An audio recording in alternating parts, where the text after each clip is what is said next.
associated with real estate. So each asset class might have its own set of risks and sort of rewards or associated sort of returns. So let's look at each of these asset classes or avenues in some more detail. How do they perform over a period of time? What impacts the performance of each of these, whether it's real estate, equities, fixed income, and so on and so forth. Over the last, I'm sure everyone talks of this, we keep receiving a lot of FII flows, lots of foreign investors putting money into Indian markets. Obviously, of late, domestic investors have also been investing in the Indian markets. But what the foreign money has brought in is also the factor that global events will also tend to impact Indian markets, isn't it? So if you look back at different time periods, whether it is 2008 or 2013 and so on, you had different periods when global events were impacting Indian markets, isn't it? So what happened in 2013? Can one remember when the rupee 61, 62 thi, ekdam 69 depreciate થઈ ગયો ત્યારે શું થયું હતું? What was the reason that the rupee suddenly depreciated? Anyone remembers? Okay. So at that point of time, it was essentially the Federal Reserve governor said that we might reduce the monetary stimulus that we've been providing to the markets for so many years. So it was called as the Fed taper tantrum. Or in other words, it just said that they might over a period of time increase interest rates and reduce the monetary stimulus. Suddenly you saw so many markets, at least currencies in a lot of emerging markets, correct significantly or depreciate. You had a lot of markets also sort of correct during that period. So in other words, it wasn't anything to do directly with a domestic event, but it was more of a global event that impacted the markets out here. So that is something that you have to be aware of. કે ક્યારે એવું થઈ શકે કે ભાઈ ઇન્ડિયામાં બધું normal ચાલે છે એવું લાગે છે, પણ બહાર કંઈ થઈ જાય. Today, what is some of the concerns that people are talking of globally? North Korea, exactly. So, I mean, it may not have anything directly to do with India, but avtikale when I say is in the near future, if things were to escalate, it could have an impact on various markets, maybe for the short term, and that impact could impact your portfolios as well.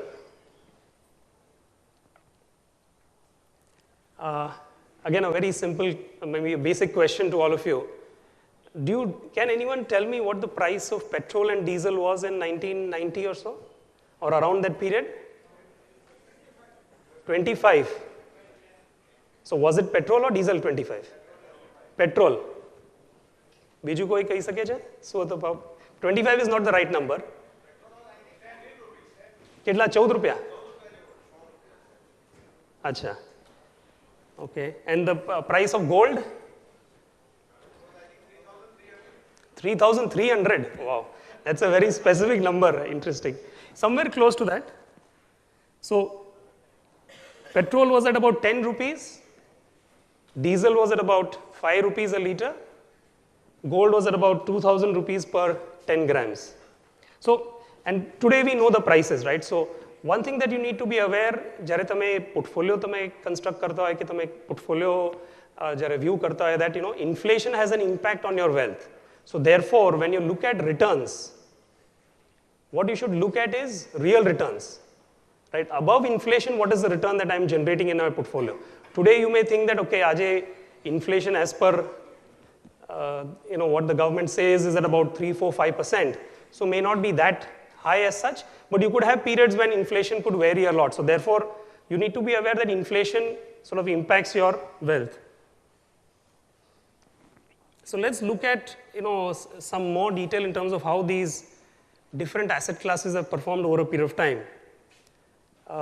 Like we said, you may not be able to achieve your long-term goals by investing only in fixed deposits or bonds, or I'm sure a lot of you would not be doing that. And the reason is because, in fact, a lot of people think that if I put my money in a fixed deposit, I'll continue to earn high returns over a period of time. So here what we see is, what we put down is the State Bank of India fixed deposit, 1-year fixed deposit rates over a period of time. And we clearly see that these rates have moved a fair bit. એટલે ઘણો variation થયો છે over the last about 20 years or so, close to 20 years. And currently these rates are pretty low, isn't it? So clearly it will be difficult to achieve a long-term goal just by investing in debt sort of instruments. So what about equity, right?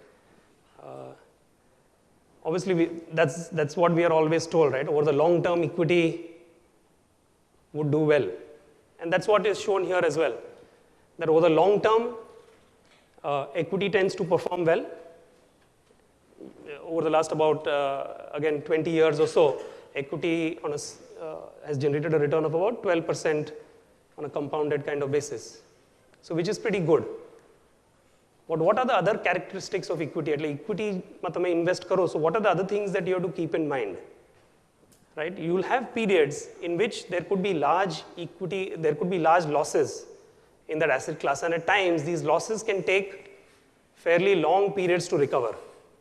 Right? So we'll look at it in some more detail. So here, we have plotted the losses from equities over the last about 20 years. Losses that have exceeded maybe about 25%, and કેટલો time લાગ્યો છે recover કરવા માટે loss. Right? That is what we have plotted here. So there have been periods, unfortunately there's no pointer with me, otherwise I would have pointed out, but there have been periods, ગયા 20 વર્ષમાં, how many of you were investing in equities in 99, 2000? Okay. I don't know about the people at the back. Yeah. Thank you. So how many were investing in equities in 99, 2000? Anyone at the back? No? Okay, I see maybe a few hands, probably people have started investing more later. But if you recall during that period, this doesn't seem to be working. So during that period, which is in the left-hand side of the graph, equities suffered a loss of about 30-odd%, and it took about 3 to 4 years for that loss to recover. Even more recently, 2008 જ્યારે correction આવ્યું marketમાં, markets came down by about close to 60%, and it took about 4 years, to recover, that loss over that time period. So you'll see over the last 20 years there have been 4 such periods when equities have suffered losses of more than 25% for various reasons. And yeah, thank you. And I don't know, maybe on the screen it's not coming through. It's fine, don't worry. So have suffered a loss of more than 25%, and it has taken at least different time periods, so maybe 3 to 4 years to recover the losses. So over the long term, yes, equity has generated good returns, has sort of outperformed maybe other asset classes, but there are periods in between when the losses can be large and they can take time to recover. So this is the characteristic of sort of equity. Let's look at gold. I mean, I don't need to ask how many of you invest in gold. I'm sure most of you will have adequate investments in that. So gold again, over long term, maybe doesn't perform that well. The returns are lower. So here what we have done is 1 lakh રૂપિયા તમે ગોલ્ડમાં invest કર્યા હોય, 1 લાખ રૂપિયા સેન્સેક્સમાં invest કર્યા હોય in 1997. હમણાં એની value કેટલી હશે? તો ક્લિયરલી જે બ્લુ લાઇન છે એ ઇક્વિટી ઇન્વેસ્ટમેન્ટ છે, અને જે યલો લાઇન છે એ ગોલ્ડની ઇન્વેસ્ટમેન્ટ છે.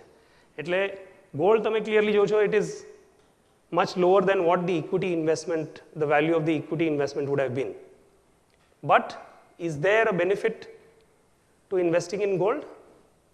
If you see the periods that we have highlighted, 2000 to 2003, 2008 to 2000 maybe 10, 11 or so, and some more recent periods, 2011 to 2013 kind of periods. આ પીરિયડમાં જ્યારે equity market correct થયું હતું, that time gold performed very well. Why did that happen? Sorry? It's safe, okay. So people view nobody knows the reasons for sure, but people view gold as a safe haven investment. કે ક્યારે પણ માર્કેટમાં કે ઇકોનોમીમાં કે બીજું પણ કંઈ પણ ગ્લોબલ લેવલ પર પ્રોબ્લેમ થઈ જાય તો people prefer investing in gold. When there is a lot of uncertainty, people prefer investing in gold. So during those periods, gold has generated a fairly good sort of return. But like I said, over the long term, it has underperformed asset classes like equity. Real estate. I'm sure another favorite. I don't know if it's any more a favorite for a lot of investors. But people have a lot of comfort and confidence when they're investing in real estate. They believe that the value of the property will only, or the land or the property will only rise over a period of time. But like we were discussing earlier, real estate ma kai risks che? Are there any risks related to investing in real estate? So what we plotted here is simply on the left hand side, what you see is a graph of the sales of real estate units or residential units in 5 or 6 major cities. So in Mumbai, NCR, Bangalore, Chennai, Hyderabad and Ahmedabad over the last about 4 to 5 years. On the left hand side is 2012, 13, 14 and you come down to the first half of 2017, which is a small green bar. I don't know if all of it is visible at the back, but so it shows the sales of residential units across these metros. So what has happened to real estate sales over the last 4-5 years?